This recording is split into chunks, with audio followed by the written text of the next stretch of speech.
let the confirmation battle begin. This morning, Elena Kagan, the president's pick to replace Justice Stevens, will be making the rounds on Capitol Hill, trying to clear a path to the Supreme Court. Both sides are zeroing in. In fact, one Republican senator has already said he'll be voting no.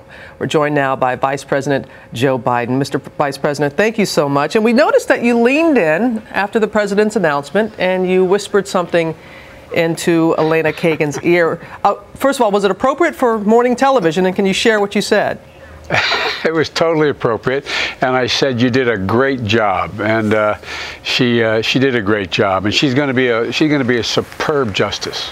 She has never served as a judge. In fact, she'd be the first Supreme Court justice in 40 years with no judicial experience. She also has limited litigation experience. You and the president say that's not a deal breaker, that it should not be a major concern. Why not? Well, it's not a deal breaker. Thank God it isn't. You had Justice Rehnquist. He never was a judge. He didn't do trial work. You had Justice Jackson, Justice Marshall, Justice Hugo Black. I mean, thank God there have been people who are other than just Circuit Court of Appeals judges. I think it is a great asset she has, and she is unquestionably academically qualified, the dean of Harvard Law School, a tenured professor at the University of Chicago, worked in the solicitor. She's actually they refer to the Solicitor General as the 10th Justice. This is a woman argued before the Supreme Court.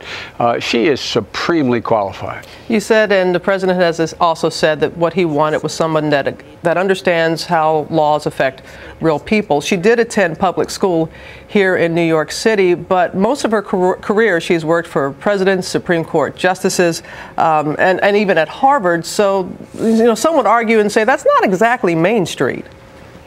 Well, look, she is Main Street. Both her parents were sons and a daughter of immigrants, first in their families to go to college. She's deeply rooted and connected to what you might call the old neighborhood. Her brother and sister, her two brothers are school teachers. Her mother was a school teacher. Her friends are varied.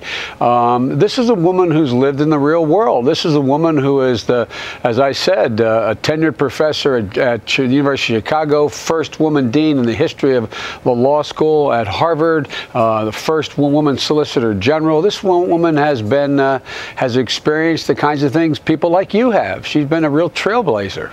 Well, she has really made a mark in many ways, and she's also raised some eyebrows. Of course, well documented when her time there at Harvard, the way that she banned military recruiters on campus because of the don't ask, don't tell rule. I want to ask you, not to get into that in particular, but want to ask you, was she right or wrong in doing that? Well, she was right. Let me put this quickly in perspective. For 20 years before she came there, military recruiters were not allowed on the campus in the same way other recruiters were.